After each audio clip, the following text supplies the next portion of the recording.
자, 안녕하십니까. K투자정보서비스 시황방송 진행하도록 하겠습니다. 자, 오늘 시장은 뭐 잘 아시다시피 뭐 이틀 동안 상승을 하는 데 있어서 단기적인 차익 매물이 장 초반에 좀 나왔습니다. 하지만 이내 외국인과 기관에 대한 매수세가 거래소 코스닥 쪽으로 몰리면서 종목별로 상당히 좀 좋은 흐름을 보이고 있습니다. 일단 거래소 시장 자체는 이제 앞선 고점을 다 이제 갱신하려고 하는 흐름을 보이고 있기 때문에 상당히 좀 긍정적인 흐름이라고 좀 볼 수 있을 것 같습니다. 특히나 오늘 강한 흐름을 보이고 있는 종목 중 한 업종은 이제 화장품 업종이라 좀 볼 수 있는데요. 화장품 업종이 최근에 왜 많이 상승을 하는지를, 오늘 왜 긍정적인 흐름을 보이고 있는지를 따져서 말씀을 해드리면, 여러 가지 부분이 있겠지만 결국에 이제 중국 관련된 사드 관련된 부분이 어느 정도 완화가 됐다라고 보고 있고요. 그리고 이제 3분기 실적이 발표가 됐습니다. LG생활건강이 발표가 됐는데 이 LG생활건강에 대한 실적이 상당히 예상 외보다 좋았다라고 하는 부분이고요. 뭐 이런 부분으로 이제 실적까지 더해지면서 상당히 좀 좋은 흐름을 보이고 있다라고 보셔야 될 것 같습니다.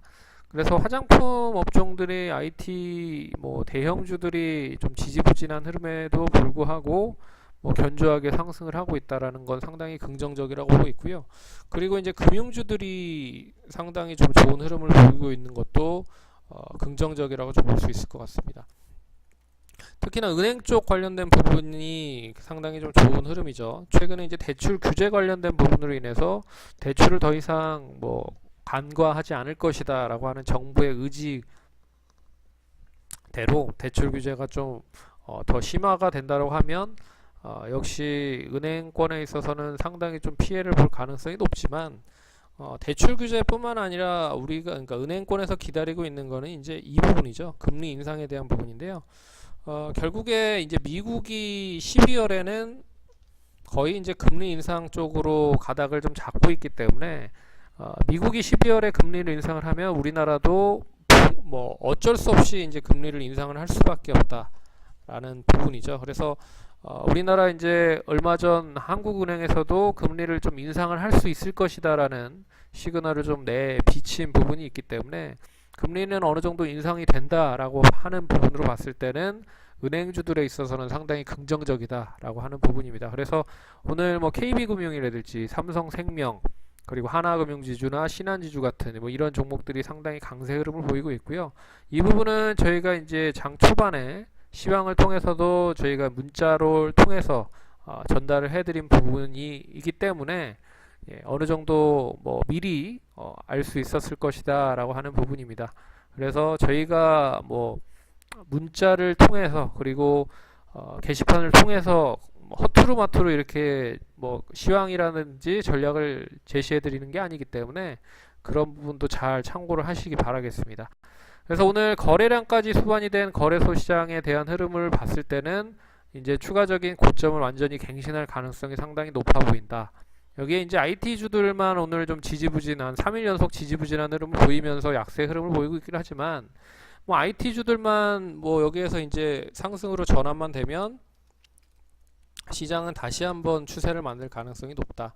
그래서 우상향과 그리고 오늘 거래량에 대한 상당한 수반 긍정적일 수 있다. 다만 이제 이 부분에서 이제 생각을 해봐야 될 부분은 이제 그 기관들에 대한 펀드 환매 물량들인데 이 부분은 제가 봤을 때는 시장만 좋아진다고 하면 펀드 환매는 당연히 외국인들이나 기관에 대한 매도세가 줄어들면서 다시 이제 매수할 수 있는 조건으로 바뀌기 때문에 이 부분은 크게 염두를 하지 않으셔도 된다 라고 보셔야 될 것 같습니다. 그래서 거래소 시장은 이제 다시 앞선 고점 2500포인트를 잡으면서 추가적인 고점을 갱신할 가능성이 높다라고 보고 있고요. 코스닥 시장은 일단 최근에 이제 고점을 완전히 갱신하면서 단기 박스권을 돌파를 한 흐름입니다. 일단 오늘은 거래량이 그렇게 썩 좋지는 않기 때문에 거래량 수반되는 부분이 필요하지만 시장 대비했을 때 최근에 많이 상승을 했었던 이유는 바로 이제 셀트리온 관련된 효과라고 좀 보고 있는데요. 시장이 지지부진해도 셀트리온 이제 시가총액 상위 종목인 셀트리온이 시장 그러니까 상승을 하면서 코스닥 시장을 부양을 했다라는 부분이죠. 그래서 코스닥 시장의 3분의 2 가량 한 60%에서 70%에 대한 효과는 거의 셀트리온이 상승을 해서 움직인 것이다 라고 보셔야 될 것 같습니다. 오늘은 반면에 셀트리온이 잠깐 좀 쉬고 있습니다. 셀트리온, 헬스리온, 헬스케어, 셀트리온 제약이 좀 쉬고 있는 반면에 다른 이제 신라젠이라든지 기타 웹클론 같은 이런 종목들이 반등을 하고 있기 때문에 바이오 제약이 당분간 더 이어질 가능성이 크다라고 보고 있습니다.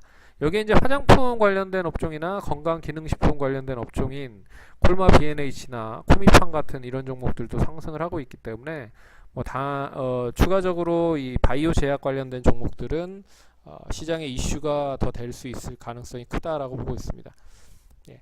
하지만 이제 코스닥 시장 같은 경우에는 이 고점을 갱신하는 부분에 있어서 완전히 종목 편중으로 심화가 된 흐름이기 때문에 셀트리온이 과연 이제 조정을 보일 때 다른 업종이나 종목들로 과연 순환매가 얼마만큼 빠르게 움직일 수 있는지도 살펴봐야 될 것 같습니다. 오늘은 거래량이 그렇게 크게 이어지지 않는 가운데서도 상승을 하고 있기 때문에 만약에 종가까지도 거래량이 지지부진하지만 시장은 올린다라고 봤을 때는 단기적인 좀 조정이 나올 가능성도 있다라고 보고 있기 때문에 그 부분도 좀 잘 염두해서 보셔야 될 것 같습니다.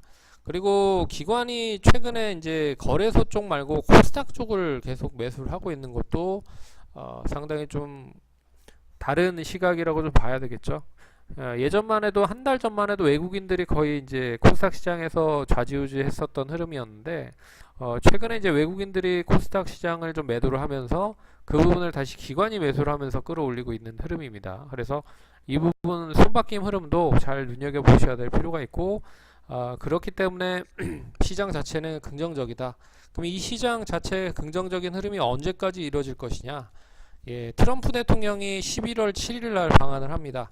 베트남, 중국, 일본, 우리나라 이렇게 4개국 이상을 방문을 하고 있는 걸로 알고 있는데 이때까지는 뭐 북한이라든지 중국 관련된 부분에 있어서 큰 이슈보다는 큰 이야기보다는 좀 시장을 좀 안정적으로 할 가능성이 크지 않을까 그렇게 보고 있고요. 예, 그 흐름이 그대로 좀 시장에서 이어지고 있는 모습이다 라고 보셔야 될 것 같습니다.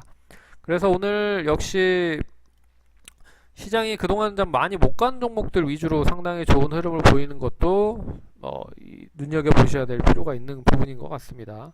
그래서 11월 7일까지는 지지부진하지는 않을 것이다. 종목별로 빠르게 더 순환매가 이어지고 종목별로 수익을 낼 수 있는 종목들이 상당히 많을 것이다 라는 것도 좀 눈여겨보셔야 될 부분인 것 같습니다. 자, 시장 나름 괜찮고 좋은 흐름입니다. 시장이 완전하게 이제 우상향이다라고 볼 수 있는 그런 시그널들이 조금씩 나오고 있기 때문에 상당히 좀 긍정적인 흐름이 계속 이어질 가능성이 높다. 시장은 급등을 하지는 않을 것이다. 하지만 안정적으로는 계속 움직일 가능성이 크기 때문에 일단 투자하는 데 있어서는 단기적으로 잘라서 수익을 실현하는 것보다는 좀 길게 가져가는 전략으로 대응을 하는 것이 좋을 것이다. 그래서 이런 시장은 어떻게 보면은 짧게 치고 빠지는 것보다는 좀 가져가는 흐름으로 추세를 먹는 흐름이 이어지는 것이 더 좋을 것이다 라고 말씀을 해드리도록 하겠습니다. 자, 오늘도 그러면 오후 시장까지 수고 많으시기 바라겠고요. 그리고 저희 이제 계속 구독하기 많이 해주시는 분들 감사드리고 그리고 좋아요 많이 눌러주시기 바라겠습니다. 예, 그러면 이것으로 마치도록 하겠습니다. 감사합니다.